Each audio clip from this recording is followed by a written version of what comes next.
Olá, boas-vindas a mais uma análise. Hoje, a gente traz uma discussão fascinante e extremamente relevante sobre como o mundo se prepara para lidar com o inimaginável. Vamos estruturar e visualizar juntos os dados que mostram exatamente o que acontece nos bastidores da preparação médica para emergências. E como sempre, o objetivo dessa nossa explicação é pegar essas informações super complexas e transformar em um conhecimento claro, direto e visualmente acessível.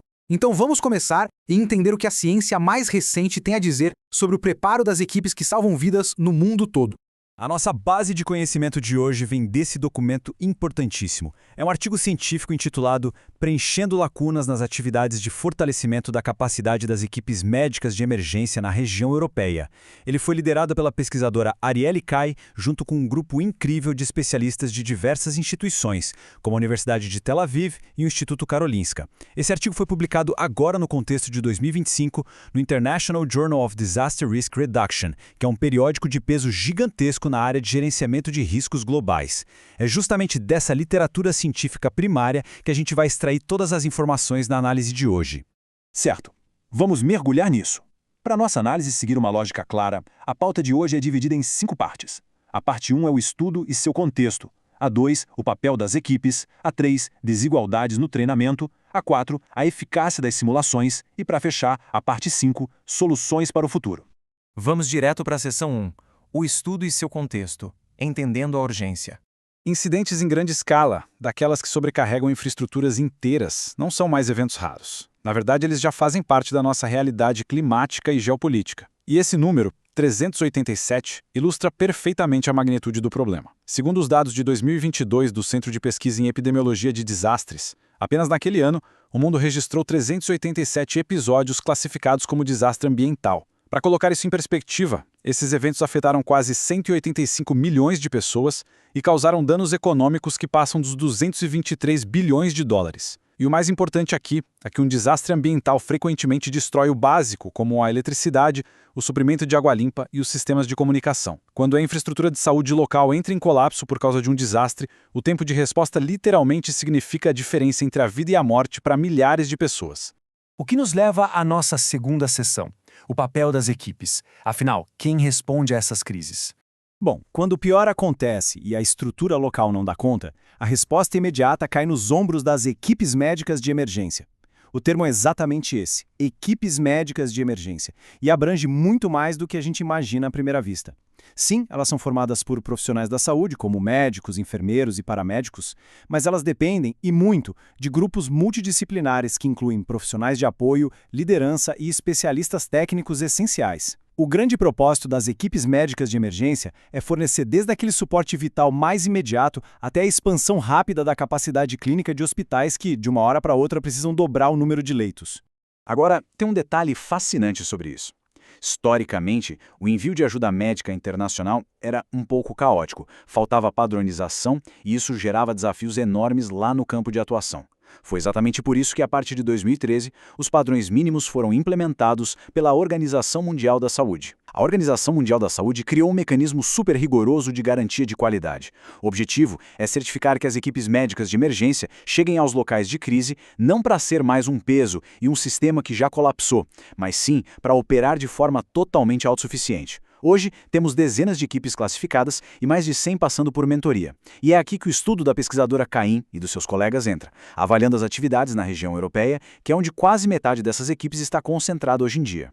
Entrando agora na terceira parte da nossa pauta, desigualdades no treinamento. Onde é que estão as lacunas? O coração empírico deste artigo vem da análise de 94 pacotes de treinamento espalhados por toda a Europa. E quando a gente olha para esses dados da tabela, a descoberta sobre o acesso salta aos olhos. A gente pode ver que as funções clínicas têm um foco educacional altíssimo. Treinamentos para médicos e enfermeiros são super abundantes. Porém, existe uma lacuna gigantesca quando olhamos para as funções não clínicas. Os treinamentos voltados para profissionais de apoio logístico, suporte a operações, tecnologia da informação e, muito importante, os especialistas em água, saneamento e higiene são raríssimos. E o detalhe é que esses profissionais são essenciais. Vamos pensar juntos. Sem eletricidade, sem gestão de água e sem logística de suprimentos, um cirurgião simplesmente não tem como operar. Então essa assimetria enorme no acesso ao treinamento, que favorece quase exclusivamente o lado clínico, cria uma vulnerabilidade imensa na preparação geral de toda a equipe. Além disso, o artigo científico documenta disparidades geográficas bem interessantes dentro da própria Europa. Os dados mostram que no sul da Europa temos a maior concentração de programas focados em médicos e enfermeiros. Por outro lado, a Europa Ocidental é quem concentra a maior proporção de treinamentos dedicados à logística e suporte de operações. Eles também notaram que áreas no leste europeu têm muito mais opções para especialistas em saúde mental e paramédicos. O que isso nos diz? Que pelo menos até o momento não existe um currículo central ou um alinhamento mútuo forte na região. A gente acaba tendo verdadeiras bolhas de conhecimento especializado que dependem puramente da localização da equipe no mapa. Vamos em frente para a seção 4, a eficácia das simulações. O que realmente funciona na prática. Afinal de contas, como é que essas equipes estão aprendendo? Bom, o que é realmente interessante neste gráfico é o contraste nas metodologias. A imensa maioria das atividades, cerca de 85,1%, ainda usa instrução didática tradicional, aquelas palestras clássicas, seguidas bem de perto por pequenos grupos interativos. Mas o que a gente precisa focar é neste último pilar aqui do gráfico, as simulações, que estão presentes em 73,4% das respostas. De acordo com os pesquisadores, a análise estatística prova que os programas baseados em simulações têm uma associação fortíssima com uma percepção de eficácia muito superior. Aprender a lidar com um desastre não dá para ser só na teoria de uma sala de aula. É preciso ter cenários realistas onde esses profissionais possam testar a tomada de decisão sobre uma pressão extrema.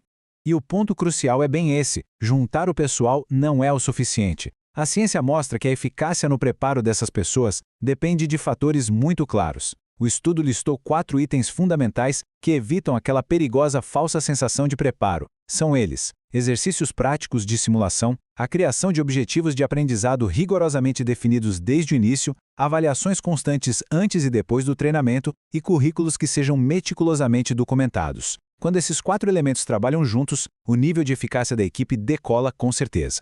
E assim chegamos à seção 5, Soluções para o futuro, harmonizando as práticas.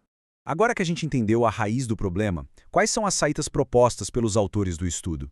A notícia maravilhosa que os dados trazem é que existe uma vontade enorme de colaborar para nivelar esse conhecimento no continente inteiro. A pesquisa revelou que 81% dos pontos focais das equipes, mais de 87% dos coordenadores nacionais e simplesmente 100% dos centros colaboradores estão super dispostos a compartilhar os seus materiais educacionais com o resto da comunidade. E como os autores ressaltam perfeitamente nesta conclusão, estabelecer repositórios centralizados e promover a aprendizagem baseada em simulação não são apenas ideias boas, são prioridades inegociáveis para a gente corrigir essa rota. Para tirar tudo isso do papel, o artigo traça um caminho com 3 passos bem nítidos. O passo 1 é estabelecer uma estrutura de treinamento unificada e totalmente baseada em evidências pela Organização Mundial da Saúde, garantindo que ninguém treine de forma isolada. O passo 2 é criar na prática aquele repositório central de que falamos. A ideia é evitar que os grupos percam um tempo precioso reinventando a roda a cada novo programa e passem a usar currículos que já foram testados e aprovados. E o passo 3 é melhorar formalmente a troca de conhecimento entre as fronteiras, permitindo, por exemplo, que os especialistas em água, saneamento e higiene de uma equipe ensinem a base de infraestrutura para outra equipe. A padronização não engessa o trabalho, muito pelo contrário, ela salva vidas porque permite que profissionais de várias nações trabalhem como uma engrenagem só. E com isso chegamos ao final dessa nossa exploração. É absolutamente negável a relevância extrema do material que analisamos hoje. O artigo da Arielle Caim e da sua equipe oferece um mapa claro, totalmente baseado em evidências, de onde a gente precisa investir para manter a segurança da saúde global firme e forte. E fica aqui uma reflexão provocativa para todos nós. Se os profissionais que correm direto para o olho do furacão durante uma crise não tiverem as condições, os currículos e os cenários perfeitos para treinar juntos hoje, será que o mundo estará verdadeiramente preparado para a magnitude do nosso próximo desafio global? Entender onde estão as nossas lacunas é sempre o primeiro e talvez o mais importante passo na construção de um futuro com muito mais resiliência médica. Vale sempre lembrar que o conteúdo desta nossa explicação é uma síntese automatizada e estruturada com o apoio de inteligência artificial, mas mantendo o embasamento rigoroso nas fontes acadêmicas originais. Se esta análise ajudou a clarear esse assunto tão fascinante e essencial, por favor, siga o nosso canal para acompanhar mais explicações aprofundadas como esta. Deixe também a sua curtida neste conteúdo e, principalmente, compartilhe para ajudar a difundir a informação correta e a ciência. Agradeço demais pela companhia de sempre ao longo desta jornada de aprendizado e até a próxima análise.